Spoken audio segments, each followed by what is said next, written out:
আসসালামু আলাইকুম এভরিওয়ান, আশা করি আল্লাহর রহমতে প্রত্যেকে খুবই ভালো আছো, খুবই ভালো একটা ঈদ কাটিয়েছো আশা করি। কি অবস্থা সবার বাচ্চা কাচ্চারা? আমাকে ঠিকঠাক মতো শুনতে পারতেছো কিনা, বুঝতে পারতেছো কিনা? ঈদ মানে একটা ঈদের একটা আমেজ না কাটতে না কাটতে মনে হচ্ছে ফারদিন ভাই কি নিয়ে আসলো।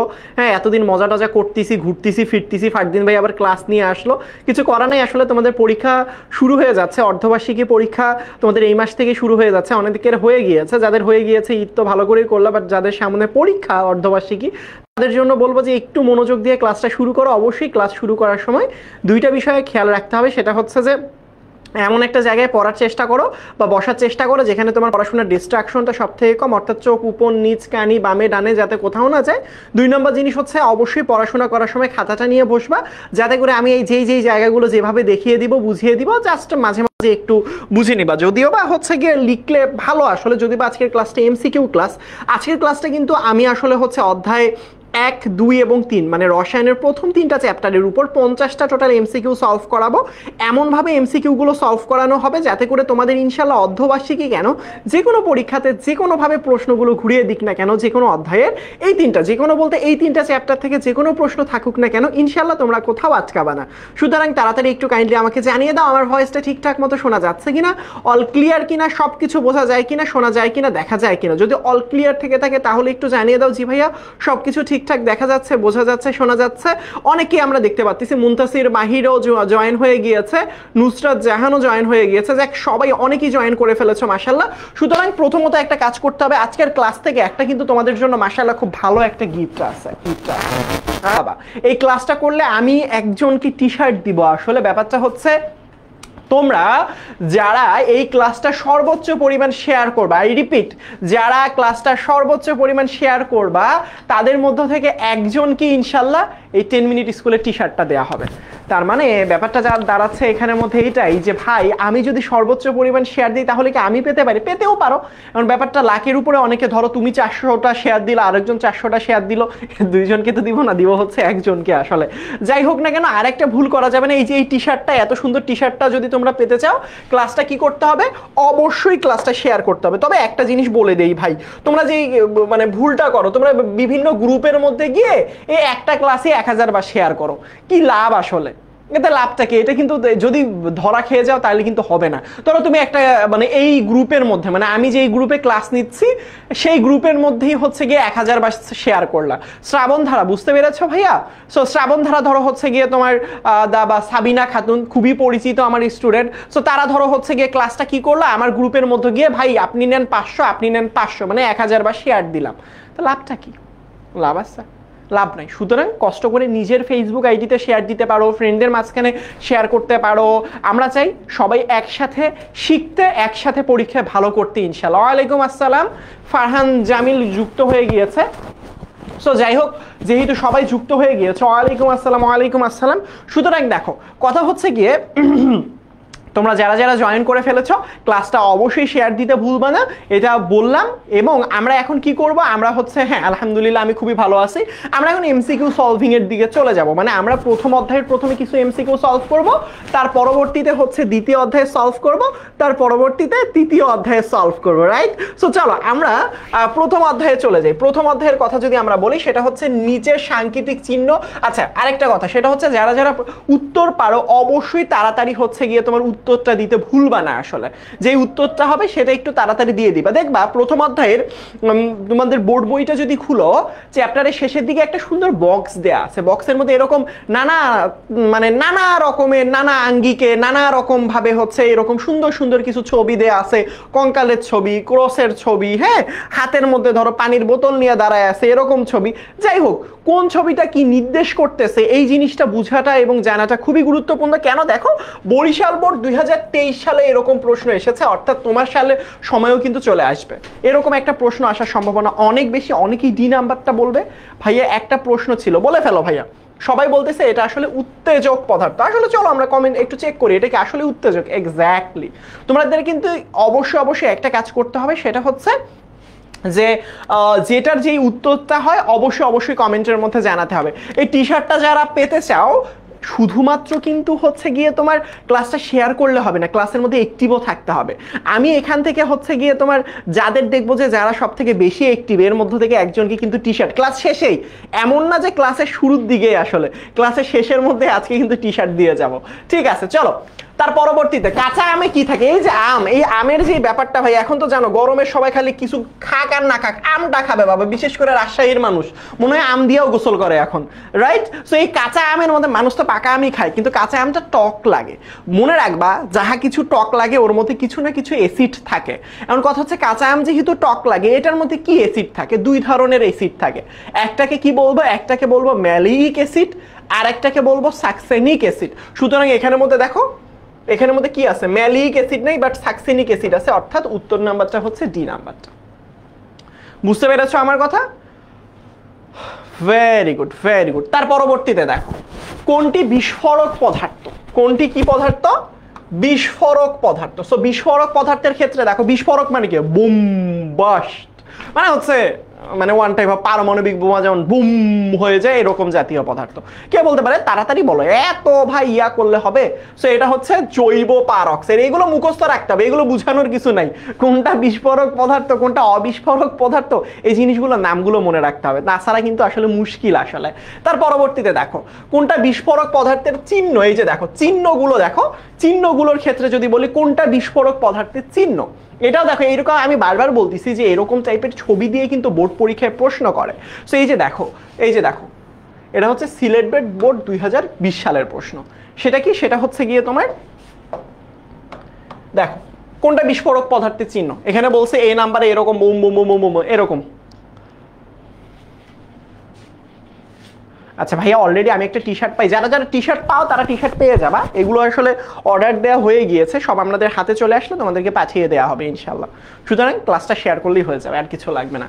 সো দেখো আরেকটা জিনিস, সেটা হচ্ছে যে আমাদের যদি এই যে দেখো যারা যারা দাগানো বই চাও, আই রিপিট, যারা যারা দাগানো বই চাও, যে ভাইয়া আমাদের এই সময়টা এসে কিন্তু দাগানো বই পড়াটা খুবই গুরুত্বপূর্ণ, যে ভাই কেমিস্ট্রিতে যদি দাগানো বইটা পেতে চাও, বা ফিজিক্সের যদি দাগানো বই পেতে চাও, বা বায়োলজির যদি দাগানো বই পেতে চাও, এরকম যে কোন জায়গাটা বেশি পড়বো, কোন জায়গাগুলো কম পড়বো, কোন জায়গাগুলো কিভাবে প্রিপারেশন নিব, এভাবে যদি তুমি দাগানো বইটা পেতে চাও, তাহলে অবশ্যই যে কাজটা করতে হবে, সুন্দর করে তোমরা কি করবা, 16910 এই নাম্বারটাতে কল করবা, আর বাকিটা আমরা দেখে নিব।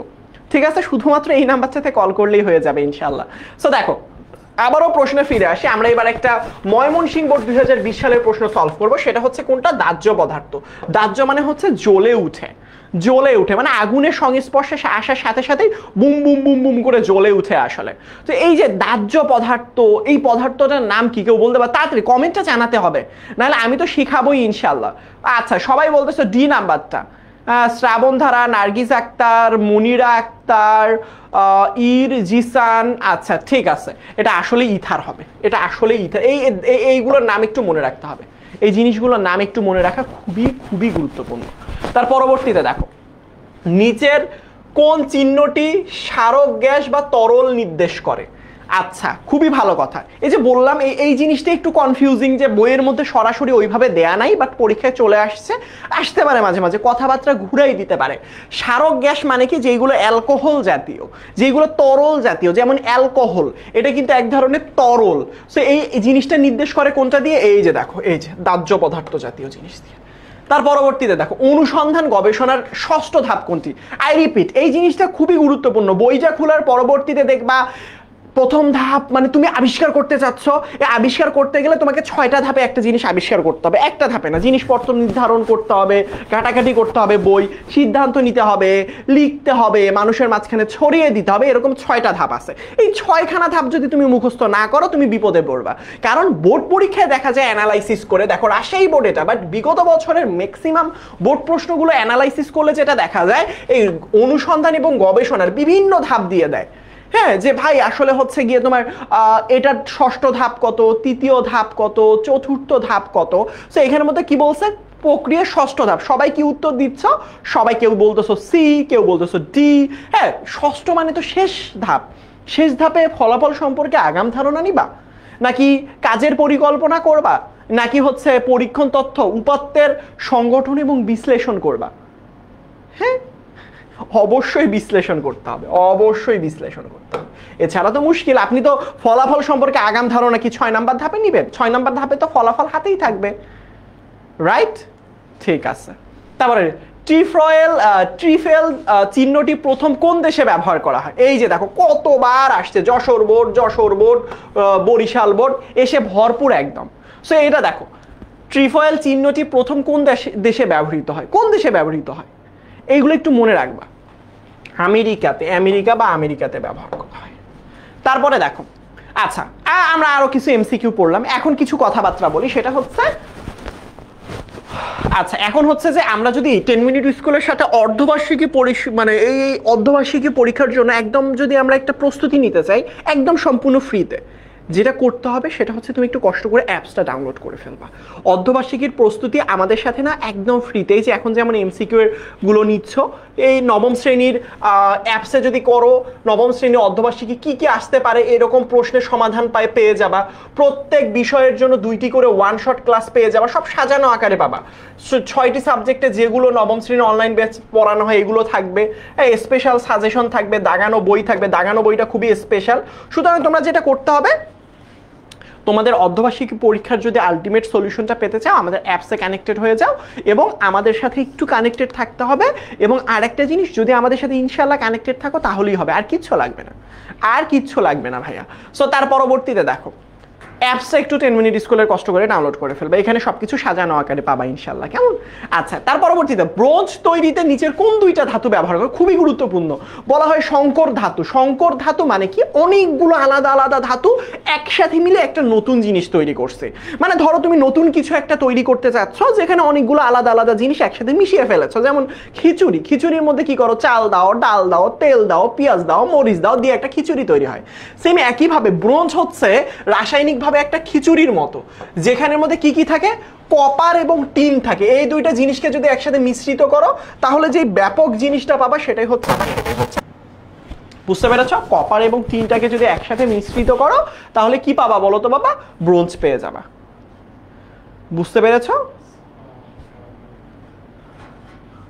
ঠিক আছে, এগুলো মনে রাখতে হবে। আধুনিক রসায়নের জনকটাকে, এইগুলো মনে রাখাটা খুবই গুরুত্বপূর্ণ। আধুনিক রসায়নের জনককে, হ্যাঁ এই জিনিসটা খুবই গুরুত্বপূর্ণ। এটা আমরা সবাই আধুনিক মানে বর্তমান সময়। এর উত্তরটা কি লাভ হয়েছে অবশ্যই তোমরা কমেন্টে জানাতে ভুলবা না। নামাজের ব্রেক দিয়ে দিবা এখনই ভাইয়া। কয়লার মূল উপাদান কি? কয়লার মূল উপাদান তোমরা সবাই জানো, সেটা হচ্ছে কার্বন। সবাই জানো এটা হচ্ছে কয়লার মূল উপাদান কোনটা? কার্বন। এগুলো আসলে মনে রাখা যায়। এবং আরেকটা জিনিস, সেটা হচ্ছে যে আমাদের সাথে যদি তোমরা প্রিপারেশন নিতে চাও, সেটা হচ্ছে যারা পেজ থেকে ক্লাস করতেছো অথবা তোমরা ইউটিউব চ্যানেল থেকে ক্লাস করতেছো, যারা এই গ্রুপ থেকে করতেছো, এই যে ক্লাসগুলো ক্লাস 9-এর স্টুডেন্টদের জন্য যে সাজানো ক্লাসগুলো, এটা আমাদের জন্য কিন্তু ডেডিকেটেডলি আরেকটা ফ্রি গ্রুপ রয়েছে। যারা পেজ থেকে করতেছো বা ইউটিউব থেকে করতেছো, বাট আমাদের এই গ্রুপটা ক্লাস 9 হবে এটা, হ্যাঁ আমাদের এই গ্রুপটা ক্লাস 9 সুপার স্টুডেন্ট গ্রুপ। হ্যাঁ তুমি জাস্ট গিয়ে ফেসবুকে সার্চ দিলেই চলে আসবে এই গ্রুপটা। এখানে কিন্তু দেখো আমরা বিগত বছর আমাদের সেরা স্টুডেন্টদেরকে নিয়ে একটা মিট আপ করেছিলাম, হতে পারে নেক্সট বছর তুমিও থাকবে এখানে। এবং দেখো এখানের মধ্যে এই যে দেখো ক্লাস 9 সুপার স্টুডেন্ট গ্রুপে, এখন জাস্ট মানে তুমি জাস্ট ফেসবুকে যাও, সার্চ দাও, এই গ্রুপটা চলে আসবে ইনশাল্লাহ। এই গ্রুপে যুক্ত হলে কি কি থাকবে? তোমার সিকিউ লাইভ ক্লাস পাবা, কারণ আমরা তো এখন এমসিকিউ করতেছি, এসকিউ সাজেশন পাবা, ডাউট সলভ লাইভ ক্লাস পাবা, টিপস অ্যান্ড ট্রিক্স পাবা, সবকিছুই পাবা ইনশাল্লাহ, সবকিছুই পাবা। ঠিক আছে, সুতরাং যারা এখনো জয়েন করোনি ফেসবুকে যাও, সার্চ করো, ইনশাল্লাহ চলে আসবে। আচ্ছা, কয়লার মূল উপাদান কার্বন, এটা পড়লাম। কোনটার আন্তঃকণা আকর্ষণ শক্তি বেশি? আন্তঃকণা আকর্ষণ করে সব থেকে বেশি হচ্ছে কঠিন পদার্থের। সব থেকে বেশি কোনটার সব থেকে বেশি হচ্ছে কঠিন, তার পরবর্তীতে তরল, তার পরবর্তীতে হচ্ছে গ্যাস, এরকম। তার মানে এখানের মধ্যে দেখো পাথর কি একটা কঠিন না? কঠিন পদার্থ না? যার কারণে আমরা সি নাম্বার উত্তর দিব। মিথেন এটা একটা গ্যাস, সয়াবিন তেল এটা একটা লিকুইড জিনিস, চুনা পাথর এটা কঠিন পদার্থ, এবং কেরোসিন এটাও লিকুইড। বাট আমরা কি জানি? কঠিন পদার্থের সব থেকে বেশি হয়। তার মানে এখানের মধ্যে কি হবে? চুনা পাথর। ঠিক আছে, ঠিক আছে ভাইয়া। তারপরে কোনটি তরলে পরিণত করা সম্ভব? ঠিক আছে, এখানের মধ্যে ন্যাফথলিন দিছে, দেখো ভালো করে বুঝো। আমরা কিছু ঊর্ধ্বপাতিত যৌগের নাম মনে রাখবো। ঊর্ধ্বপাতিত যৌগ মানেটা কি? যাদের আসলে ঊর্ধ্বপাতন হয়, অর্থাৎ যারা আসলে কঠিন থাকলে তাদেরকে যদি আমি তাপ দেই, কঠিন অবস্থায় যদি আমরা তাদেরকে তাপ দেই, সরাসরি তারা গ্যাসে পরিণত হয়। অর্থাৎ তারা কখনোই জীবন দশায় আল্লাহর নামে কখনোই তারা তরলে পরিণত হয় না। এই ঊর্ধ্বপাতিত যৌগগুলোর নাম হচ্ছে ন্যাপথলিন, ঊর্ধ্বপাতিত যৌগের নাম আয়োডিন, ঊর্ধ্বপাতিত যৌগের নাম কর্পূর।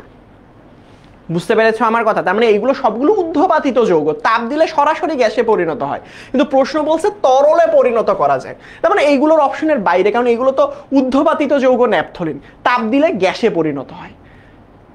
আয়োডিন তাপ দিলে গ্যাসে পরিণত হয়, তরলের কাছেই যায় না। কর্পূর তাপ দিলে গ্যাসে পরিণত হয়, কখনো সে তরলের ধারের কাছে যায় না। তাহলে এখানে একমাত্র একটাই দেখতে পাচ্ছ, সেটা হচ্ছে অ্যামোনিয়া। অ্যামোনিয়া, ঠিক আছে। কোনটা ঊর্ধ্বপাতিত পদার্থ? এই যে বললাম ঊর্ধ্বপাতিত পদার্থ, তুতে না, সোডা অ্যাশ না, খাদ্য লবণ না, নিশাদল। মনে রাখবে এইগুলো বইয়ের মধ্যে দেখবে কিছু নাম দেয়া আছে, আয়োডিন, হ্যাঁ, নিশাদল, বা হচ্ছে গিয়ে তোমার কঠিন কার্বন ডাই অক্সাইড, হ্যাঁ, কর্পূর, এই নামগুলো একটু বইয়ের মধ্যে মুখস্থ রাখতে হবে। কেমন? সুতরাং এটার মধ্যে নিশাদল, নিশাদলের সংকেত কত? নিশাদলের সংকেত হচ্ছে অ্যামোনিয়াম ক্লোরাইড। আই, ঠিক আছে, ঠিক আছে, ঠিক আছে।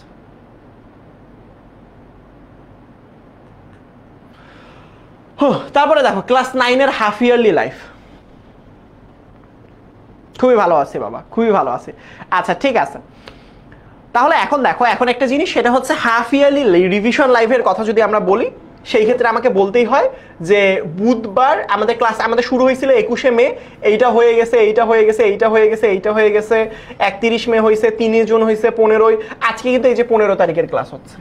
অর্থাৎ নেক্সট ডে ক্লাস আছে হচ্ছে 17, 19, 22, 27, 30, এই দিনগুলোতে কিন্তু তোমাদের ক্লাস আছে। অর্থাৎ এই যে রুটিনটা, যাদের কাছে রুটিনটা নাই তারা একটু স্ক্রিনশট দিয়ে নিতে পারো, ঠিক আছে? আমাদের এখানে আজান দেয়নি তো, আজান দিলে এখনই ব্রেক দিয়ে দিব ইনশাল্লাহ। আচ্ছা, জাস্ট এখন যেহেতু সবার এখানে আজান দিয়ে, তো তোমাদের সবার ওই জায়গায় আজান দিয়েছে বলো তো? আলহামদুলিল্লাহ, খুবই ভালো আছে। আমাদের একটা নামাজ বিরতি দিতে চাই। আজান দিয়ে দিচ্ছে, আমরা একটা নামাজ বিরতিতে যাই। ঠিক ঠিক ঠিক আমরা ঠিক 7:05 ফিরে আসবো। 7:05 ফিরে আসবো ইনশাল্লাহ। সবাই সেই পর্যন্ত অপেক্ষা করো, ইনশাল্লাহ নামাজ বিরতির পরবর্তীতে দেখা হবে। সবাই ভালো থাকবা ইনশাল্লাহ, সবার সাথে দেখা হচ্ছে ঠিক 7:05। আল্লাহ হাফেজ।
হ্যালো এভরিওয়ান, আসসালামু আলাইকুম। কি অবস্থা সবার? আমার ভয়েসটা ঠিকঠাক মতো শুনতে পারতেছো কিনা, দেখতে পারতেছো কিনা, অল ক্লিয়ার কিনা একটু কাইন্ডলি আমাকে জানিয়ে দাও। একটা কথা মনে করিয়ে দিতে চাই, যারা যারা আজকের ক্লাসে টি শার্ট মানে আজকের ক্লাস থেকে একটা টি শার্ট ইনশাল্লাহ দেওয়া হবে যে সব থেকে বেশি অ্যাক্টিভ থাকবে এবং ইনশাল্লাহ ক্লাসটা শেয়ার করে দিবে তার বন্ধুর সাথে অথবা আইডিতে। অবশ্যই হচ্ছে আমাদের এই গ্রুপের মধ্যে হাজার হাজার শেয়ার দিয়ে কোনো লাভ নাই। হ্যাঁ, আমরা চাই ইনশাল্লাহ তোমরা হচ্ছে নিজেদের ফ্রেন্ডের সাথেই শেয়ার করো ইনশাল্লাহ, তাহলে ইনশাল্লাহ পেয়ে যাবা। আচ্ছা, আমার ভয়েসটা আমরা ঠিকঠাক মতো শুনতে পারতেছো কিনা, অল ক্লিয়ার কিনা, সবাই আমাকে বুঝতে পারতেছো কিনা, সবাই শুনতে পারতেছো কিনা? সবাই যদি বুঝতে পারো, শুনতে পারো এবং দেখতে পারো একটু কাইন্ডলি জানিয়ে দাও, তাহলে আমরা ক্লাসটা শুরু করতে পারি। ওয়ালাইকুম আসসালাম। ক্লাস অফ না, ক্লাসটা আমরা আবার শুরু করে ফেলবো। আমরা 2 নম্বর চ্যাপ্টার এখন পড়বো। 2 নম্বর চ্যাপ্টারে খুবই গুরুত্বপূর্ণ একটা টপিক, সেটা হচ্ছে ব্যাপন। খুবই খুবই খুবই খুবই গুরুত্বপূর্ণ একটা টপিক, সেটা হচ্ছে ব্যাপন হার কার কম কার বেশি হয়। এই জায়গা থেকে যে টিচাররা কি পরিমাণ প্রশ্ন করে যে কোনটার ব্যাপন হার হতে পারে, এটা প্রশ্ন সরাসরি তুলে দিবে। যেমন আমরা দেখতে পারি এখানের মধ্যে চট্টগ্রাম বোর্ড, হ্যাঁ 2020 সালে আসা একটা প্রশ্ন, বাট এরকম টাইপের বিভিন্ন যৌগ দিয়ে বলে কি কোনটার ব্যাপন হার বেশি। একটা জিনিস মনে রাখবা, যার ভর কম তার ব্যাপন হার বেশি। যার ভর কম তার ব্যাপন বেশি। আই রিপিট, যার ভর কম তার কি বেশি? তার ব্যাপন বেশি। এটা একটু মনে রাখবো, মানে যার ভর কম সে চারদিকে ছড়িয়ে পড়তে পারে তাড়াতাড়ি। সো আমরা সবাই জানি এটা কার্বন ডাই অক্সাইড মানে কি? কার্বন ডাই অক্সাইড মানে হচ্ছে CO2। কার্বন ডাই অক্সাইডের ভর হচ্ছে 44 গ্রাম। হ্যাঁ, এটা আমরা বের করবো। যারা পারি না পারমাণবিক ভর বের করার ক্ষেত্রে, তারা বের করা শিখবো। হ্যাঁ, তার পরবর্তীতে দেখো সালফার ডাই অক্সাইড মানে কি? সালফার ডাই অক্সাইড মানে হচ্ছে SO2। সালফারের ভর 32 আর এখানে হচ্ছে 16 মানে হচ্ছে এটা 64 গ্রাম, রাইট? হাইড্রোজেন সালফাইড মানে H2S, তার মানে এটা 16 আর 2 18 গ্রাম, রাইট? তার পরবর্তীতে দেখো নাইট্রোজেন ডাই অক্সাইড, ডাই মানে দুইটা অক্সিজেন, 32 আর 14 হচ্ছে গিয়ে তোমার 46 গ্রাম। তার মানে আমি কি বলেছিলাম, আমাদের কিন্তু এরকম করে যৌগ নাম দিয়ে দিতে পারে, আবার এখানের মধ্যে বলতে পারে যে ভাইয়া এই যে যৌগগুলো তুমি দেখতেছো এদের আসলে হচ্ছে সংকেতের মাধ্যমে বের করো। আবার ক্রম বের করতে বলে। ক্রম মানে কি? এখানে সব থেকে বেশি কোনটা তুমি বলো, যার ভর সব থেকে কম। এখানে হাইড্রোজেন সালফাইডের ভর সব থেকে কম, তাহলে হাইড্রোজেন সালফাইডের ব্যাপন হার সব থেকে বেশি। তারপর ভাইয়া কার? তারপর হচ্ছে এখানে 18-র পরে সব থেকে কম কোনটা? 44 মানে কি? 44 মানে হচ্ছে কার্বন ডাই অক্সাইড, রাইট? তার পরবর্তীতে আমরা যদি 44-এর পরে বড় কোনটা? 46 কোনটা? Nitrogen die oxide, right? এরপরে বেশি কোনটা? এর পরে বেশি হচ্ছে সালফার ডাই অক্সাইড, 66। মানে এটা কি হবে? Sulphur die oxide. তার মানে এটা হচ্ছে তার তুলনা। বুঝতে পারছো আমার কথা? ক্রম আসলে এভাবে দিব, জাস্ট ভরগুলো তুলনা করব, ভরগুলো একটু বের করা শিখবো। তার মানে এখানে উত্তরটা কি হবে? উত্তরটা হবে হাইড্রোজেন সালফাইড। বুঝতে পেরেছো আমার কথা? Very good, very good. কোনটার ব্যাপন হার বেশি? কেমন? আচ্ছা, ঠিক আছে। তার পরবর্তীতে দেখো কোনটা কর্পূরে, এই যে দেখো কর্পূরের সংকেত, এইগুলো কিন্তু একটু মনে রাখতে হবে। বইয়ের মধ্যে এগুলো সরাসরি দেয়া আছে। কর্পূর হচ্ছে একটা ঊর্ধ্বপাতিত যৌগ যার সংকেত হচ্ছে C10H16O। এইগুলো একটু মুখস্থ রাখবো। তারপর কোনটার ব্যাপন আগে হবে তোমরা বলো তো? এখানের মধ্যে এই প্রশ্ন আমি আগে বলবো না, সবগুলোর আগে ভর বের করব। খুবই গুরুত্বপূর্ণ প্রশ্ন এগুলো খুবই গুরুত্বপূর্ণ। কার ব্যাপন বেশি হবে, কার ব্যাপন কম হবে, কার ব্যাপন হার আগে হবে, কার ব্যাপন হার পরে হবে বা কম হবে বেশি হবে, এই টাইপের প্রশ্নগুলো খুবই গুরুত্বপূর্ণ। সো আগের মতো বের করব। নাইট্রোজেনের ভর 14, 3টা হাইড্রোজেনের ভর 3, অর্থাৎ এটার ভর হচ্ছে 17 গ্রাম, রাইট? হাইড্রোজেনের ভর হচ্ছে 2টা 2 গ্রাম আর একটা হাইড্রোজেনের অক্সিজেনের ভর হচ্ছে 16, অর্থাৎ টোটাল হচ্ছে 18 গ্রামের ভর। কার্বন ডাই অক্সাইডে কার্বনের ভর কত? 12 এবং হচ্ছে এখানের মধ্যে 2টা অক্সিজেনের 32, অর্থাৎ 46 গ্রাম। আমি সরাসরি লিখে দিচ্ছি, এটা সালফার ডাই অক্সাইডের আগেই বের করলাম 64 গ্রাম। তার মানে এখানে আমি কি বলছি? আমি বলছি কোনটার ব্যাপন সব থেকে আগে হবে। যার ভর কম তারটা সবার আগে ব্যাপন হয়। তাহলে ভর এখানের মধ্যে কোনটার কম? সেটা হচ্ছে অ্যামোনিয়া। এই যে দেখো সিলেট বোর্ড 2020 সালে এসেছিল। এভাবে আমাদেরকে কিন্তু ভরগুলো বের করতে শিখতে হবে। বুঝতে পারছো?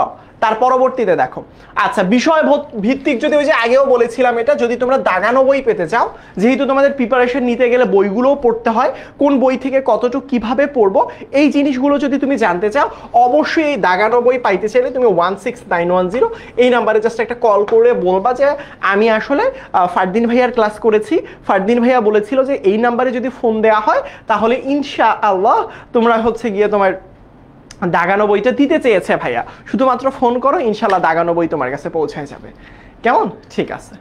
আচ্ছা, এই যে দেখো এখানের মধ্যে বলছে কোনটার ব্যাপন হার, মানে ব্যাপন হারের এই 4টা গ্যাস দিছে, বলছে ব্যাপন হারের অধক্রম কোনটি, মানে ধরো এটা এখানের মধ্যে বুঝাইছে, এগুলো চিহ্নগুলো দেয়া হয়নি, মানে কোনটা সঠিক, এই যে এরকম এরকম ক্রম দেয়া থাকবে, বলছে যে কোনটা সঠিক।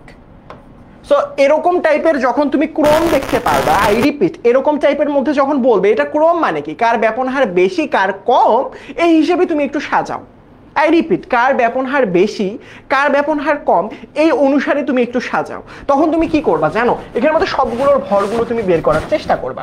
এখানের মধ্যে তুমি হিলিয়ামের ভর কত গ্রাম জানো, অলওয়েজ জানো হিলিয়াম 4 গ্রাম, 2টা হাইড্রোজেন কত গ্রাম, 2 গ্রাম, তাহলে একটা অক্সিজেন মোল 2 মোল 32 গ্রাম, তার পরবর্তী 2টা নাইট্রোজেন কত গ্রাম, 28 গ্রাম। তাহলে এখানের মধ্যে দেখো সব থেকে কম কোনটা, সব থেকে কম হচ্ছে 2 গ্রাম, অর্থাৎ হাইড্রোজেন প্রথমে, তারপরে কে, তারপরে হচ্ছে 4 গ্রাম, তার মানে হিলিয়াম হচ্ছে 2 নম্বরে, তার পরবর্তী থেকে 28 গ্রাম, তার মানে নাইট্রোজেন হচ্ছে 3 নম্বরে, তার পরবর্তী থেকে অক্সিজেন, অক্সিজেন হচ্ছে 4 নম্বরে। এই তো হয়ে গেল হাইড্রোজেন হিলিয়াম নাইট্রোজেন অক্সিজেন, তার মানে কি হাইড্রোজেন হিলিয়াম নাইট্রোজেন অক্সিজেন, তার মানে উত্তর হচ্ছে সি নাম্বার। এটা কিন্তু বরিশাল বোর্ড 2020 সালে আসা প্রশ্ন। বুঝতে পেরেছো আমার কথা? এরকম প্রশ্ন কিন্তু চলে আসে। সো একটা জিনিস মনে রাখতে হবে, সেটা হচ্ছে ভরগুলো কিন্তু বের করা শিখতে হবে। ভরগুলো কিভাবে বের করা শিখবো, তোমরা যদি শিখে না থাকো 3 নাম্বার চ্যাপ্টারে ইনশাল্লাহ শিখিয়ে দিব। জাস্ট সবগুলোর ভর বের করলেই হয়ে যায়, এইগুলোর ভর কিন্তু মুখস্থ রাখতে হয়। পারমাণবিক ভর কার বেশি কার কম, হাইড্রোজেনের পারমাণবিক ভর, হিলিয়ামের পারমাণবিক ভর, এই ভরগুলো কিন্তু মুখস্থ রাখতে হবে। চেষ্টা করবা প্রথম 20টা মৌলের নাম মুখস্থ করলে মোটামুটি হয়ে যায়, বাট মনে রাখবা প্রথম 30টা করলে ভালো আর কি। চেষ্টা করবা প্রথম 30টা মৌলের না, যে পারমাণবিক ভর পর্যায় সারণী, পর্যায় সারণী যদি তুমি খুলো উপরের দিকে দেখবা এভাবে, ধরো হাইড্রোজেন দেয়া উপরেও 1 নিচেও 1, হিলিয়াম দেয়া নিচে 2 উপরে 4, এই যে উপরের সংখ্যাগুলো এইগুলোই হচ্ছে তাদের ভর, এই যে এইগুলোই হচ্ছে তাদের ভর, এইগুলো কি, এইগুলো হচ্ছে তাদের ভর। ঠিক আছে, ভেরি গুড। তারপরে দেখো কোন গ্যাসটির নিঃসরণের হার সব থেকে বেশি, তোমরা বলো দেখো। নিঃসরণ আর ব্যাপন একই কথা, মানে ব্যাপন যার হার বেশি, নিঃসরণ ব্যাপন একই বলতে পারো, দুইটার মধ্যে পার্থক্য আছে। ব্যাপন মানে হচ্ছে ব্যাপকভাবে নিঃসরিত হতে, মানে ছড়িয়ে পড়তে পারে, ওইখানে হচ্ছে ছিদ্রর কোনো ব্যাপার স্যাপার থাকবে না। বাট নিঃসরণ মানে একটা সরু ছিদ্র পথ দিয়ে গ্যাস সাই করে বের হয়ে যাবে। যেমন টায়ার পাম্পসার হইলে অথবা বেলুন ফুটাইলে কি হয়, একটা ছোট্ট সুই দিয়ে যদি বেলুন ফুটা করো, ছোট্ট ওই ফুটা দিয়ে অনেক বাতাস অনেক তাড়াতাড়ি বেরিয়ে যাবে। এই সরু ছিদ্র পথে যদি বাতাস বেরিয়ে যায়, বায়ু বেরিয়ে যায়, এই যে প্রসেসটা, এটাকে বলা হয় হচ্ছে গিয়ে নিঃসরণ। ব্যাপনের ক্ষেত্রে এরকম সরু ছিদ্র পথ দরকার নাই, নিঃসরণের ক্ষেত্রে দরকার। বাট ব্যাপন যেভাবে বের করি, ব্যাপন হার কার বেশি কার কম, মানে তুমি ওয়েটটা দেখে তুমি চিন্তা করো যে কার ওয়েট বেশি কার ওয়েট কম, কার ভর বেশি কার ভর কম, সেম প্রসেসে তোমাকে নিঃসরণটা বের করতে হবে। অর্থাৎ নিঃসরণ যদি তুমি চাও যে ভাইয়া নিঃসরণ বেশি নাকি কম, এটা কিভাবে বের করব, এই যে ব্যাপন হার নিঃসরণ হার একই কথা। সো ব্যাপন বলো আর নিঃসরণ বলো একই সূত্র দিয়ে বের করবো। তার মানে এখানে কি হবে, এখানের মধ্যে তুমি যদি সবগুলো করো, বিউটেন, বিউটেনের সংকেত কি, C4H10, nitrogen dioxide NO2, carbon monoxide CO, কত কঠিন কঠিন যৌগ দিছে, sulphur die oxide SO2, wow কত সুন্দর সুন্দর যৌগ দিছে। চলো আমরা এদের ভরগুলো বের করি। তাহলে 4টা কার্বনের ভর 4 প্লাস 10টা, আর কি বলি 4টা কার্বনের ভর 4 কেমনে আমরা এখানে বের করি। 4টা কার্বনের ভর মানে কি, একটা কার্বনের ভর হচ্ছে 12, 4টা দিয়ে যদি আমি 12কে গুণ করি তাহলে 4 12 48, রাইট? তাহলে 48 যোগ এখানের মধ্যে 10টা হাইড্রোজেনের 10, তার মানে হচ্ছে 58। নাইট্রোজেনের একটা কত, একটা হচ্ছে 14, 2টা অক্সিজেনের কত হবে, 2টা অক্সিজেনের হচ্ছে 16 দুগুণ 32, তার মানে এর ভরটা কত হয় 44 গ্রাম। সো এটা আমরা একেবারে লিখি, আমরা ধরে নিলাম তোমরা পারো ভরগুলো বের করতে, আমরা একেবারেই যোগফলটা লিখি, এটা হচ্ছে 44 গ্রাম। কার্বন মনোঅক্সাইডে কার্বন কত, কার্বন হচ্ছে 12, অক্সিজেন হচ্ছে 16, দুইটা হচ্ছে 28 গ্রাম। তারপরে সালফারের একটা হচ্ছে 32 আর দুইটা মিলে 32, তার মানে হচ্ছে 32 যোগ 32 করলে হয় 64 গ্রাম। তার মানে এখান থেকে আমরা কি বলতে পারি, আমরা এখান থেকে বলতে পারি ভাইয়া সব থেকে বেশি হচ্ছে এখানে 64, তারপরে এখানে আছে 44, আছে 28টা সব থেকে কম। অর্থাৎ এখানে যদি আমি বলি সব থেকে বেশি হবে কার্বন মনোঅক্সাইড 28 গ্রাম, তার পরবর্তীতে 44 গ্রাম কোনটার, নাইট্রোজেন ডাইঅক্সাইড, তার পরবর্তীতে বিউটেন হচ্ছে গিয়ে তোমার C4H10, এটা হচ্ছে গিয়ে তোমার 3 নম্বরে থাকবে যেহেতু এটা 58, এবং 64 হচ্ছে সালফার ডাইঅক্সাইড। এই তো হয়ে গেল, এই তো হয়ে গেল, এইটা হচ্ছে ক্রম। বাট উত্তর যদি এক কথায় জিজ্ঞেস করে তাহলে হচ্ছে কার্বন মনোঅক্সাইড, কারণ এর ভরটা সব থেকে কম। বুঝতে পেরেছি? Very good. নিঃসরণের হার সব থেকে বেশি, বের করো তুমি। জলীয় বাষ্প মানে কি? এখানে একটা প্রশ্ন থাকে, সেটা হচ্ছে জলীয় বাষ্প। জলীয় বাষ্প মানে কি? জলীয় বাষ্প মানে হচ্ছে পানি, H2O। এটাকে হিসাব করবো, পানির ভর কত, 2 আর 16 হচ্ছে 18 গ্রাম। তার পরবর্তীতে মিথেন গ্যাস, মিথেন গ্যাস মানে হচ্ছে CH4, কার্বনের ভর কত, 12, এবং 4টা হাইড্রোজেনের ভর 4 হলে 16 গ্রাম। তার পরবর্তীতে অ্যামোনিয়া গ্যাস, অ্যামোনিয়া গ্যাসে নাইট্রোজেন এবং হচ্ছে হাইড্রোজেন থাকে, সো NH3, একটা নাইট্রোজেন হচ্ছে 14 আর 3 17 গ্রাম।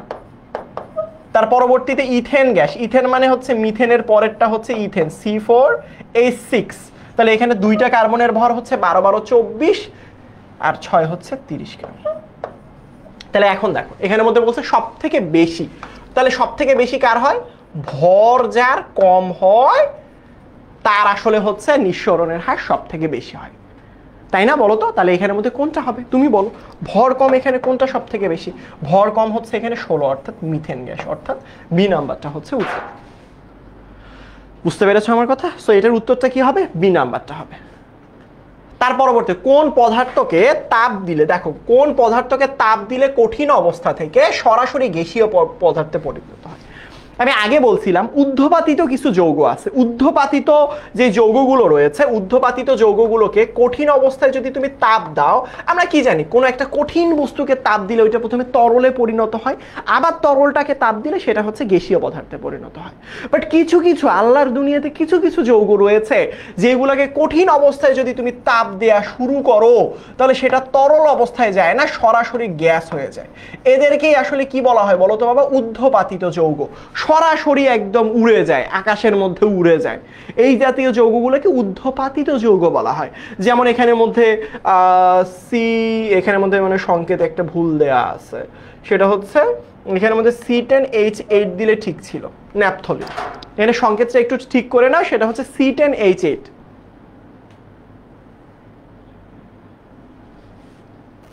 বুঝতে পারছো? এখানে সংকেতটা একটু ভুল দেয়া ছিল, C10H5 হবে না, C10H8 হবে। বুঝতে পেরেছো আমার কথা?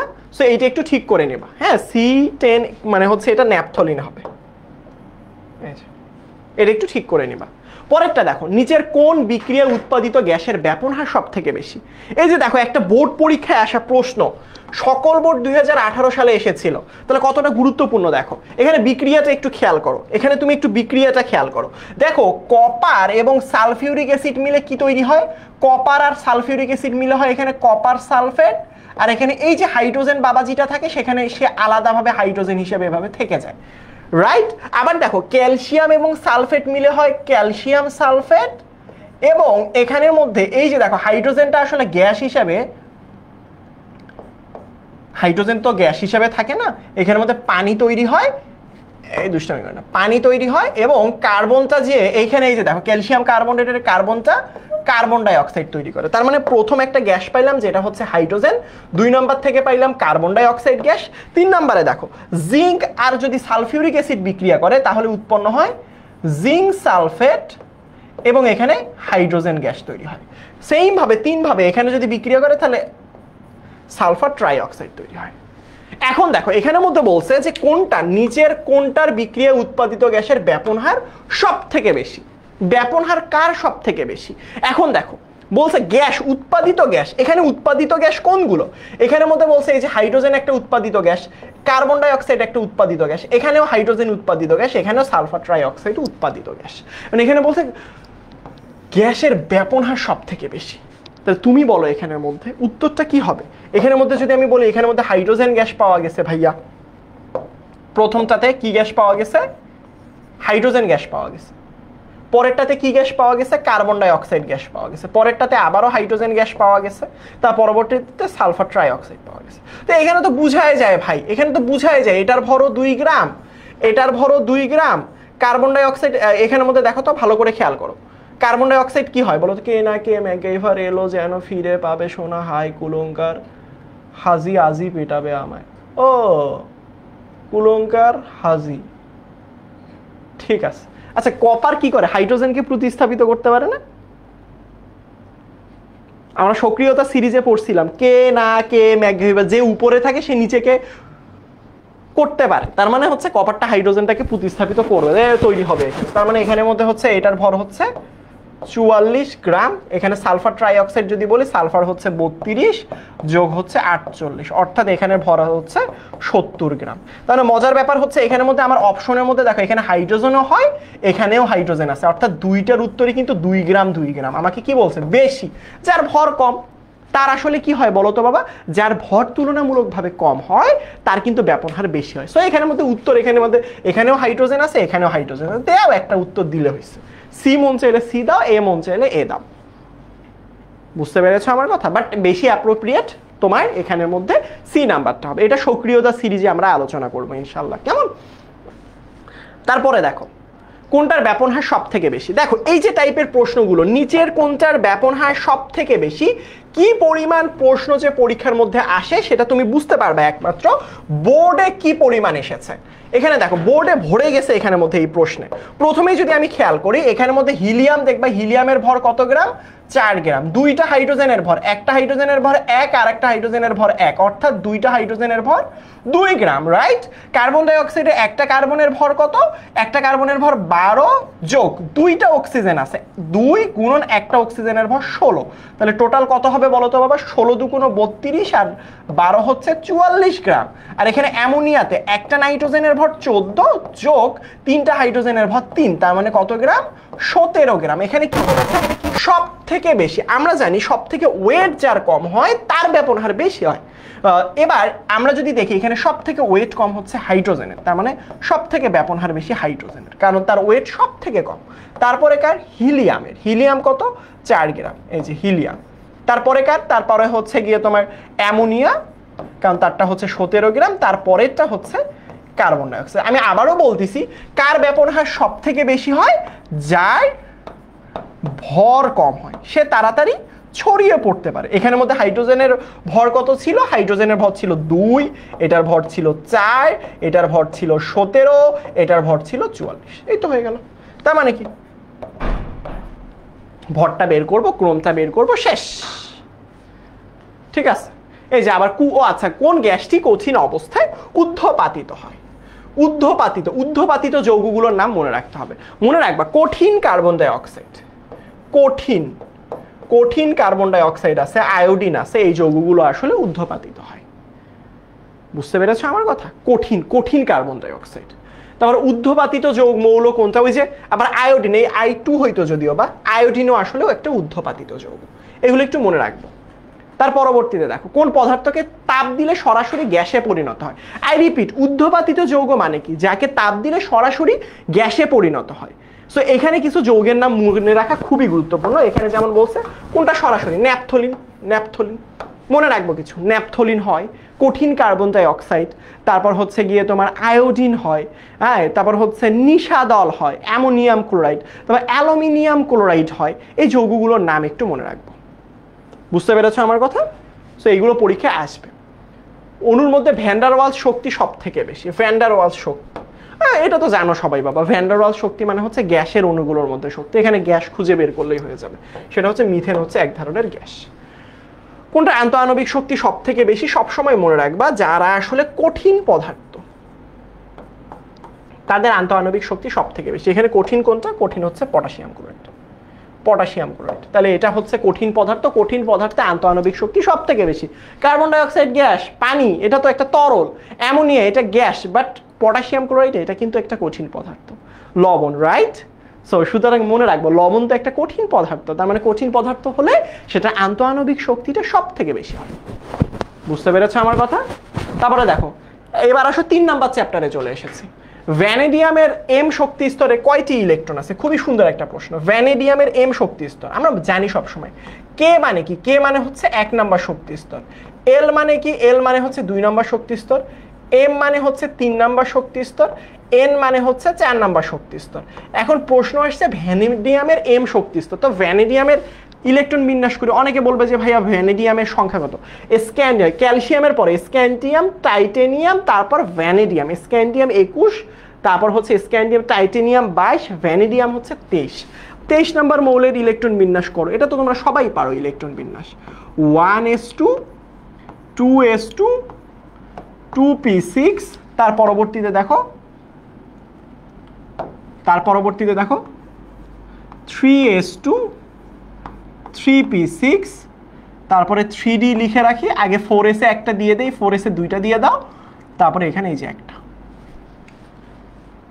বুঝতে পারছো আমার কথা? এই 4s2 টা এটা ইলেকট্রন বিন্যাস তোমরা সবাই পারো, না পারলে আমরা এটা আসলে বেসিক জিনিস, তো এটা পারা উচিত বলে মনে করি, এটা শিখবা, আমাদের অনলাইন ব্যাচে কিন্তু শিখিয়ে ফেলেছে। তার মানে আমরা এখানের মধ্যে দেখো একটা জিনিস ভালো করে খেয়াল করো, এই যে 1 নাম্বার শক্তি স্তরটা এটা হচ্ছে কে শক্তি স্তর, তারপরে 2 নাম্বারটা এল শক্তি স্তর, 3 নাম্বারটা এম শক্তি স্তর, 4 নাম্বারটা এন শক্তি স্তর। এবার দেখো কে নাম্বার শক্তি স্তরে ইলেকট্রন সংখ্যা কতগুলো হচ্ছে ভাইয়া, এখানে দেখো টোটাল ইলেকট্রন সংখ্যা 1 নাম্বার শক্তি স্তরে 2টা আছে, তার মানে এখানে 2টা। এখানে এলে কয়টা ভাইয়া, এলে দেখো 2 নাম্বার শক্তি স্তরে এখানে 2টা এখানে 6টা, তাহলে টোটাল কয়টা আছে এলে, উত্তর হচ্ছে 8টা। এম এ কয়টা আছে বলো তো ভাইয়া, এম এ হচ্ছে এখানে আছে 2টা এখানে আছে 6টা, 6 আর 2 8, 8 আর 1 9টা, রাইট। এন এ কয়টা আছে, এখানে আছে 2টা, তাই এখানের মধ্যে হবে 2টা। তার মানে পেয়ে গেলাম, প্রত্যেকটা পেয়ে গেলাম, কে আছে 2টা 8টা 9টা 2টা। তার মানে এখানে এম এ কয়টা আছে বলো তো বাবা, ওমা 9 তো অপশনই নেই, ডি নাম্বারে 13টা, কে এল এম 18, দেখো 2 আর এখানে হচ্ছে 10, 10 আর 2 12, 12 18, 18 20, 20। ও আচ্ছা আচ্ছা আচ্ছা, এখানের মধ্যে তো আমি একটু ভুল করছি, সেটা হচ্ছে এখানের মধ্যে ইলেকট্রন সংখ্যা তো একটা না, ইলেকট্রনের সংখ্যা হবে 3টা, রাইট। তার মানে 3টা যদি এখানে হয়ে যায় তাহলে এখানে টোটাল কত হবে, 2 আর 6 হচ্ছে 8, 8 আর 3 হচ্ছে 11টা, ঠিক আছে। এখানের মধ্যে এটা একটু ঠিক করে নিও, ইলেকট্রন বিন্যাস তোমাদের কথা বলতে বলতে আসলে এখানে একটু গোলমাল লেগে গেছে, রাইট। তার মানে এখানের মধ্যে কয়টা হবে, 3টা ইলেকট্রন, তার মানে 3 9, 9 আর 2 হচ্ছে 11টা, অর্থাৎ বি নাম্বার উত্তর। ভাগ্যিস উত্তর এখানে ছিল না, 11টাই তো, 11টা উত্তর তো, এই যে 11টা। সবাই কেন বলতেছো ডি নাম্বারটা, অর্থাৎ 13টা, 13টা হয় না তো, এটা তো এই যে এই 4s এটা তো হচ্ছে এন শক্তি স্তর, 11টা হবে। 2 আর 13, 2 আর 13 না, না 13 না 13 না 13 না বাবা। দেখো যারা বলতেছো 13 তারা কি ভাবতেছো, এই যে এইটা হচ্ছে এম শক্তি স্তর 3 নাম্বার শক্তি স্তর, এটা তো এন মানে এটা তো 4 নাম্বার শক্তি স্তরে চলে গেছে, এন মানে এটা 4 নাম্বার শক্তি স্তর, এটা 4 নাম্বার শক্তি স্তরে 2টা ইলেকট্রন, এই 4 নাম্বার শক্তি স্তরে ইলেকট্রন 2টা, এই শক্তি স্তরে ইলেকট্রন 11টা, এই শক্তি স্তরে ইলেকট্রন 8টা, এই শক্তি স্তরে ইলেকট্রন হচ্ছে 2টা। বুঝতে পেরেছো আমার কথা? Very good. নিচের কোনটি প্ল্যাঙ্কের ধ্রুবকের মান, প্ল্যাঙ্কের ধ্রুবকের মান মুখস্থ রাখবা, এককটাও মনে রাখবা। এখানের মধ্যে প্ল্যাঙ্কের ধ্রুবকের 2টা জিনিস, এককটা মনে রাখা খুবই গুরুত্বপূর্ণ, এটা মনে রাখবা, প্ল্যাঙ্কের ধ্রুবকটার একক এবং মান 2টা মনে রাখবা। এটা মুখস্থ মান 6.626 10⁻34, এটা মুখস্থ রাখতে হবে, রাইট। আচ্ছা, তার পরবর্তীতে 10ms আমাদের সাথে যদি এই যে দেখো কৃতি শিক্ষার্থী সংবর্ধনা যদি তোমরা, আমাদের অলরেডি অনেক স্টুডেন্ট আমাদের এখানে হচ্ছে গিয়ে আমাদের সাথে দেখা করেছে, কথা বলেছে, তোমাদেরই ব্যাচের স্টুডেন্টরা ক্লাস 9-এ গত বছর যারা খুব ভালো রেজাল্ট করেছিল। সুতরাং এইবারে আমরা যেটা করব সেটা হচ্ছে ষান্মাসিক পরীক্ষা এবং বার্ষিক পরীক্ষা, এই 2টা পরীক্ষাতে যারা খুবই ভালো এক্সট্রিম পর্যায়ে ফার্স্ট সেকেন্ড থার্ড হবে তাদের সাথে কিন্তু আমরা আবারও মিট করবো এই বছর, নেক্সট বছর ইনশাল্লাহ, আল্লাহ যদি বাঁচায় রাখে, আল্লাহ যদি চায় ইনশাল্লাহ, তাহলে দেখা করবো ইনশাল্লাহ। সুতরাং আমাদের কোর্সে এখনো এনরোল না করলে অবশ্যই করে ফেলো, ষান্মাসিক এবং আমরা বার্ষিক পরীক্ষা 2টা কম্বো করে যাদের রেজাল্ট সব থেকে ভালো হবে তাদেরকে আমরা ইনশাল্লাহ নিব। এই যে এখানের মধ্যে এই যে ভদ্রলোকটাকে দেখতে পাচ্ছ, এটা মনে হয় আমি, এই যে এটা তোমাদের শফিক ভাই, এটা তোমাদের সিয়াম ভাই, তোমাদের সাব্বির ভাই কই, সাব্বির ভাইকে তো খুঁজে পাচ্ছি না, এটা তোমাদের আয়মান, এই যে তোমাদের সাব্বির ভাইকে খুঁজে পাইছি, এই যে তোমরা যারা আমাদের অনলাইন ব্যাচে আছো তারা কিন্তু জানো অলরেডি, চিনো না এদেরকে? হ্যাঁ ঠিক আছে, চলো কোনো মৌলের পরমাণুর প্রকৃত ভর যদি হয় এত, তাহলে এর আপেক্ষিক পারমাণবিক ভর কত? এই জিনিসটা খুবই সোজা, খুবই মজার একটা জিনিস। সেটা হচ্ছে যদি কখনো তোমাকে একটা প্রকৃত ভর দেয়, মানে আসল ভর, প্রকৃত মানে আসল, আপেক্ষিক মানে ধরে নেয়া, ধরে নেই, মনে মনে কল্পনা করে নেই, ধরে নেই, বুঝতে পারছো আমার কথা? সুতরাং প্রথম একটা জিনিস সেটা হচ্ছে কোনো মৌলের পরমাণুর প্রকৃত ভর যদি দেয়, দেওয়ার পরবর্তীতে যদি আপেক্ষিক ভর চায়, তাহলে তুমি জাস্ট কি করবা জানো? এই প্রকৃত ভরটাকে ভাগ করে দিবা। কি দিয়ে ভাগ করবা? 1.66 গুণন 10⁻⁻24। জাস্ট ভাগ করলেই উত্তর বের হয়ে যাবে। করো তো তোমরা ক্যালকুলেটরে কত আসে বলো। জাস্ট তোমাকে যদি কখনো বলে দেয়, আই রিপিট, যদি কখনো এরকম প্রকৃত ভর দিয়ে দেয়, দিয়ে কি চাইছে? আপেক্ষিক ভর চাইছে। তাহলে প্রকৃত দিয়ে যদি কখনো আপেক্ষিক চায়, তাহলে কি করব? প্রকৃতটার নিচে এত দিয়ে যে কোনো কিছু, এখানে 10 দিলে 10 দিয়ে, নিচে যদি এই সংখ্যাটা কনস্ট্যান্ট, এটা থাকবে, এটা ফিক্সড। তো তোমার যদি এখানে উপরে 100 গ্রাম দেয়, 100কে এটা দিয়ে ভাগ করো, তাহলে তুমি প্রকৃত ভরের জায়গায় তুমি আপেক্ষিক ভরটা পেয়ে যাবে। আপেক্ষিক ভর বের করার নিয়মই হচ্ছে যেটা দেয়া থাকবে প্রকৃত ভর, ওইটাকে আসলে তুমি এই সংখ্যাটা দিয়ে ভাগ করে দিবা, তাহলে হয়ে যাবে, আর কিচ্ছু লাগবে না। বুঝতে পেরেছো? ঠিক আছে, ভেরি গুড। তার মানে এখানে ভর বের করলে কত হয়? আমার মনে হয় 27 হওয়ার কথা, বা 40, জানি না, 40 আমি তো হিসাব করিনি। সো ক্যালকুলেটারে একটু সবাই হিসাব করো তো দেখি। আমার ক্যালকুলেটারটাতে আমি হিসাব করি। 6.644 ইন্টু 10⁻⁻23 ডিভাইডেড বাই 1.66 গুণন 10⁻⁻24।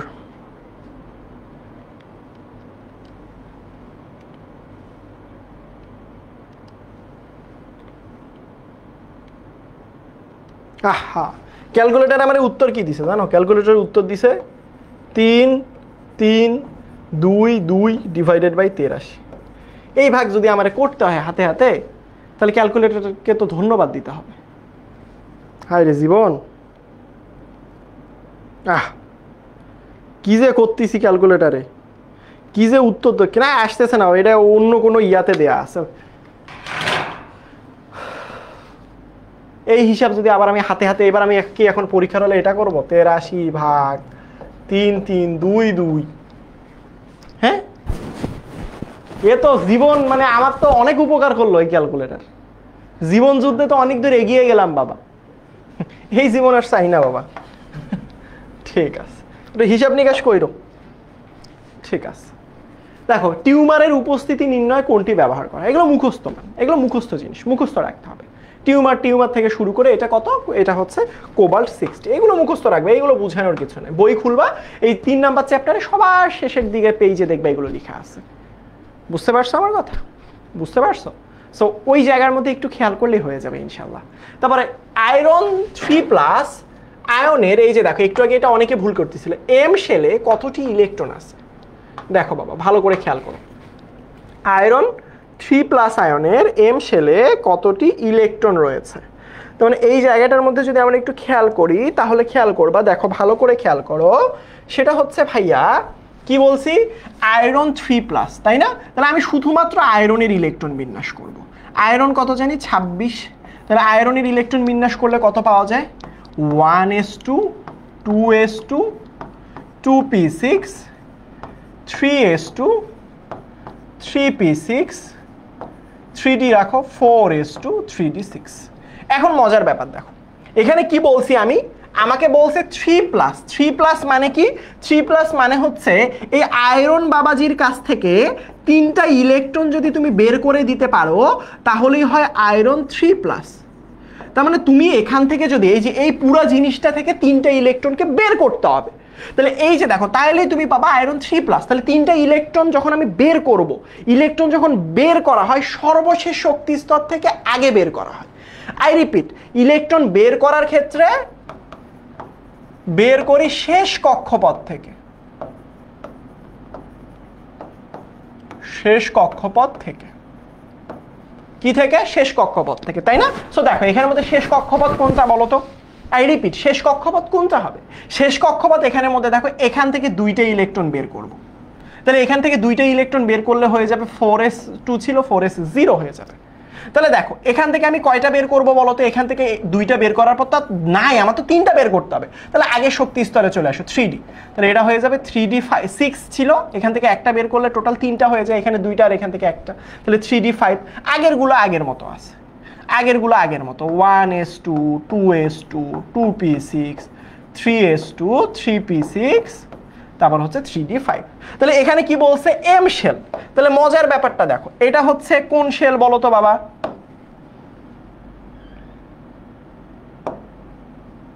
এটা কোন শেল? এটা হচ্ছে কে শেল। এটা কি এল শেল। এটা কি এম শেল। এটা হচ্ছে এন শেল। তাহলে এই কে শেলে ইলেকট্রন আছে দুইটা, এল শেলে কয়টা? 2 আর 6 হচ্ছে 8টা। এখানে এম শেলে কয়টা আছে বলো? 2টা 6টা 8টা, 8টা আর 5টা 13টা। তাহলে এনে কয়টা আছে? 0টা আছে। তাহলে এটার উত্তর কত হবে? 13টা।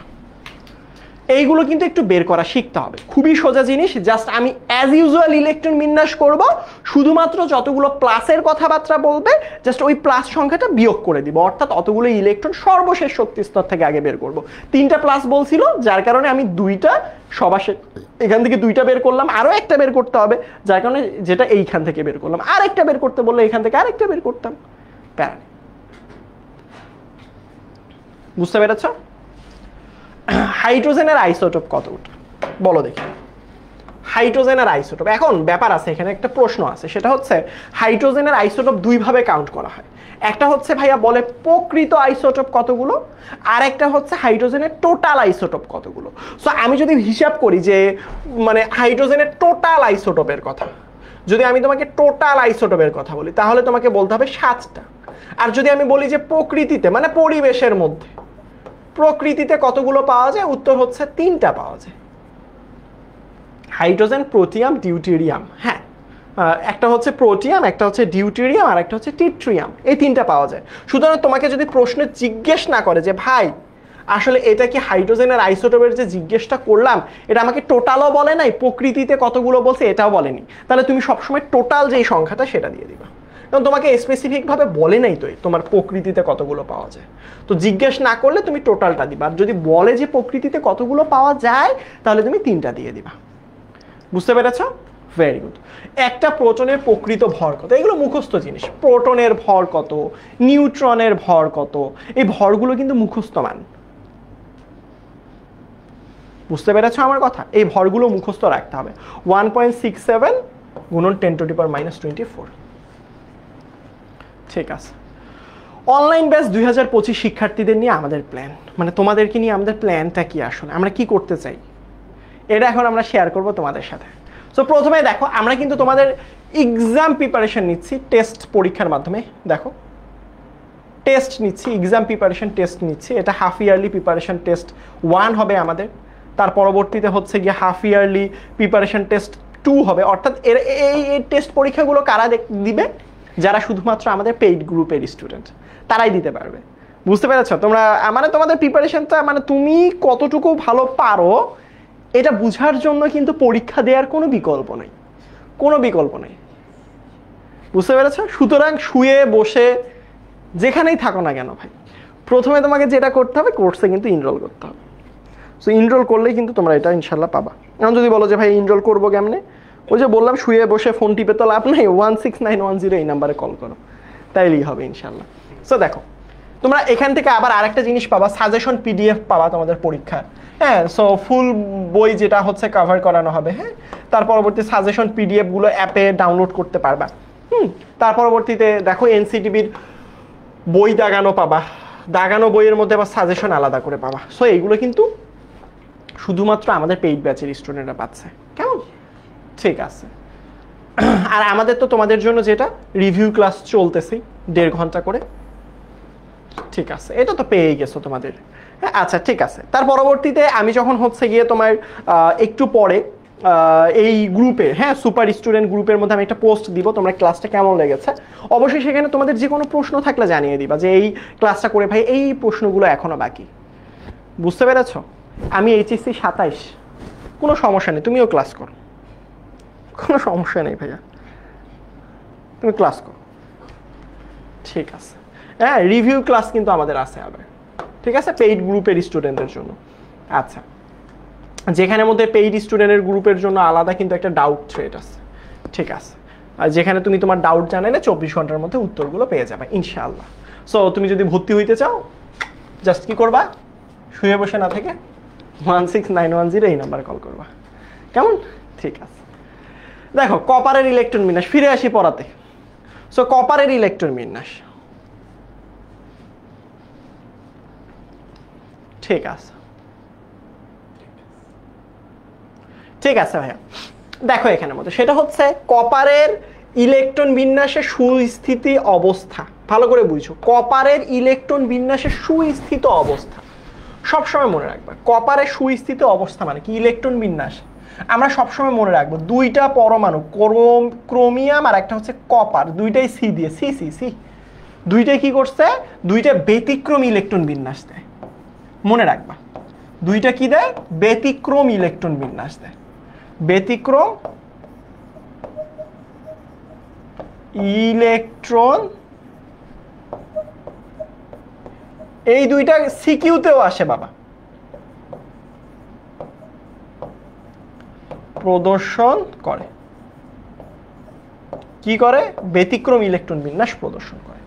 এখন কথা হচ্ছে যে ভাই এরা যে ব্যতিক্রম ইলেকট্রন বিন্যাস প্রদর্শন করে, এটা আই হোপ তোমরা এতদিনই শিখেছো, যেখানে ক্রোমিয়ামের কি হয়, ক্রোমিয়াম হয়ে যায় 3d5 4s1, ঠিক একইভাবে কপার হয়ে যায় 3d10 4s1। তোমরা যদি না জেনে থাকো তাহলে এটা কিন্তু জানা উচিত, কারণ এইগুলো কিন্তু পরীক্ষায় আসে, সিকিউ পরীক্ষায় খুবই খুবই আসে। কপার এবং ক্রোমিয়ামের ব্যতিক্রম ইলেকট্রন বিন্যাস, যেখানে কপারের দেখা যায় 3d10 এবং 4s1, অর্থাৎ এই যে এখানের মধ্যে একটু কারেকশন করতে হবে, সেটা হচ্ছে 3d যে d10 4s1, এটা একটু কারেকশন করতে হবে, বুঝছো? অপশনের মধ্যে 4s2 দেয়া ছিল, বাট এটা s1 হবে, একটু কারেকশন করলেই হয়ে যাবে, আর কিচ্ছু লাগবে না। এই যে 2 এর জায়গায় জাস্ট এখানের মধ্যে তোমাকে 1 দিতে হবে, যেটা বরিশাল বোর্ড 19-এ এসেছিল। হার্টে পেসমেকার বসাতে কোনটা ব্যবহার করা? ওই যে বললাম আইসোটোপের যে ব্যবহারগুলো রয়েছে এইগুলো পড়তে হবে, এইগুলো যদি তুমি পড়ো ইনশাআল্লাহ তাহলে এইগুলো তুমি পারবা, এইগুলো পড়তে হবে।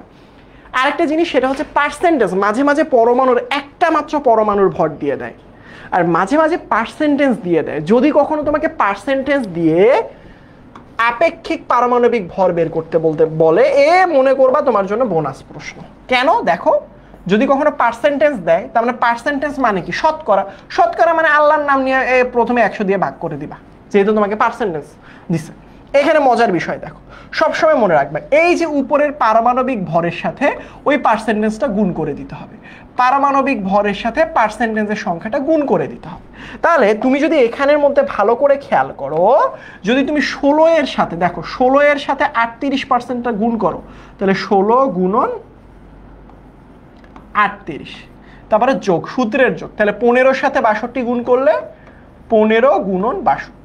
জাস্ট নিজের মধ্যে তো তুমি শতকরার জন্য 100 দিয়ে ভাগ করতেছো, দেখো তো কত আসে উত্তর, দেখো তো কত আসে উত্তর।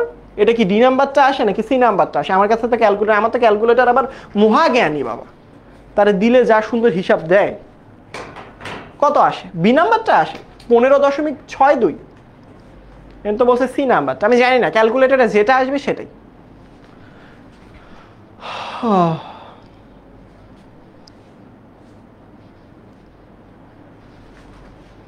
ঠিক আছে, তার পরবর্তীতে দেখো লিথিয়াম আয়নে ইলেকট্রন সংখ্যা, এগুলো পারবা আশা করি, এগুলো শিখিয়েছি।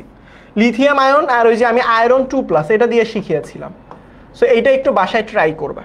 লিথিয়াম প্লাসে ইলেকট্রন সংখ্যা কত, এগুলো একটু বাসায় ট্রাই করবা। এগুলো এই টাইপের করিয়েছি।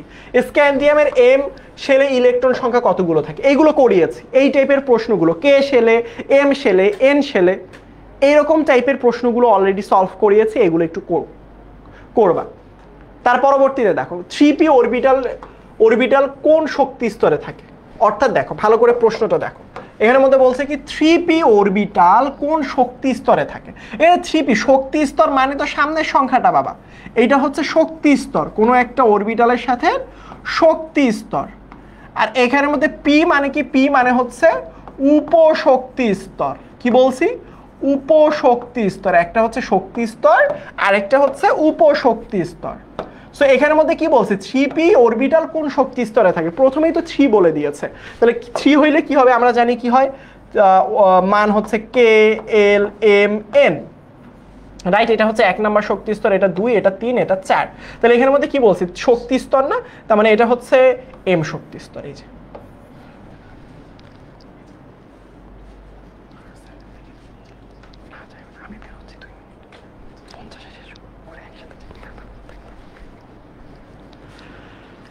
ঠিক আছে, তৃতীয় শক্তি স্তরে 8টি ইলেকট্রন থাকে কোন পরমাণুর? ইলেকট্রন বিন্যাস করবা, করলেই বুঝতে পারবা। ইলেকট্রন বিন্যাস করতে হবে, ইলেকট্রন বিন্যাস করতে হবে। জাস্ট যদি তুমি ইলেকট্রন বিন্যাস করো তাইলেই পেয়ে যাবা। তারপরে দেখো, ওই যে আবারও বললাম 10 মিনিট স্কুলের টি শার্ট কেমনে পাবা, ক্লাসটা শেয়ার করতে হবে। একটু পরেই কিন্তু ক্লাসের মধ্যে নাম ঘোষণা করব। সো সবাই কিন্তু তখন এভাবে নাচানাচি শুরু করে দিবা যে ভাই আমি পাই নাই, আমি পাই নাই। হ্যাঁ, ক্লাসটা বেশি করে শেয়ার করে দাও ফ্রেন্ডদের মাঝখানে, নট নিজের গ্রুপের মধ্যে। হ্যাঁ, কেমন?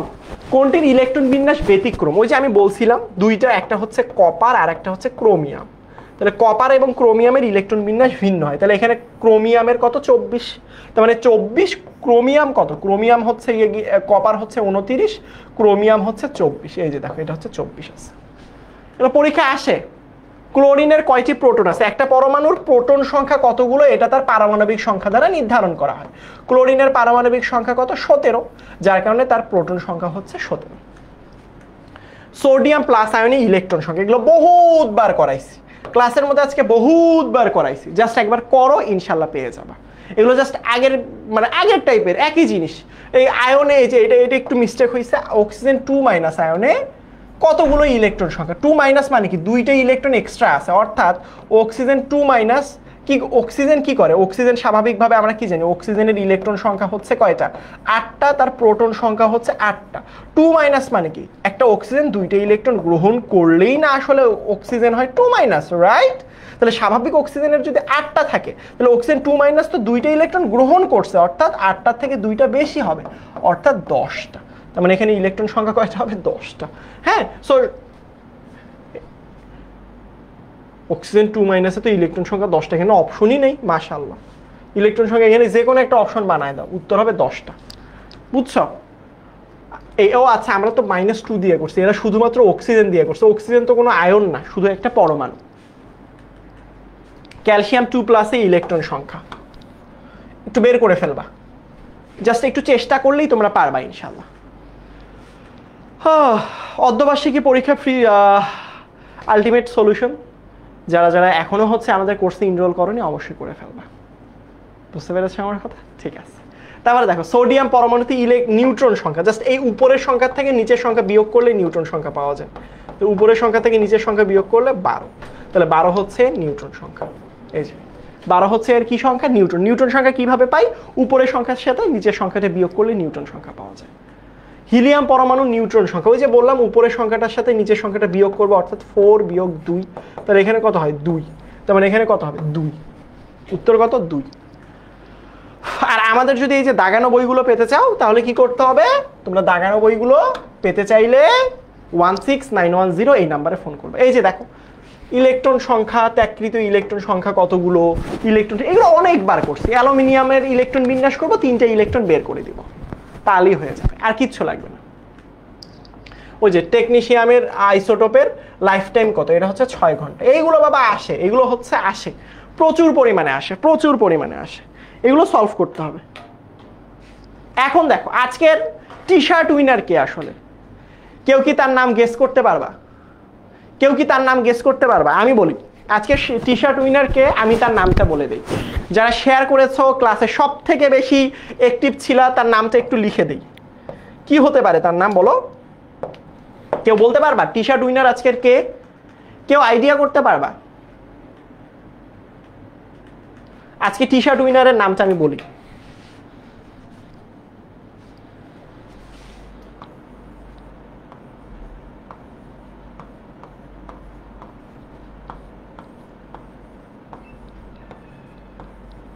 শ্রাবণধারা। সো শ্রাবণধারা, ইনশাল্লাহ তুমি আজকে টি শার্ট একটা পেয়ে যাচ্ছ। তোমার সাথে যোগাযোগ করা হবে ইনশাল্লাহ, আমাদের অফিস থেকে যোগাযোগ করা হবে। সো তোমাকে অনেক অনেক কংগ্রাচুলেশন। যারা যারা অনেক স্টুডেন্ট তো এখানে আসো, সবাই একটু ডাক দাও না। ক্লোজ করতে ডাক দাও একটু।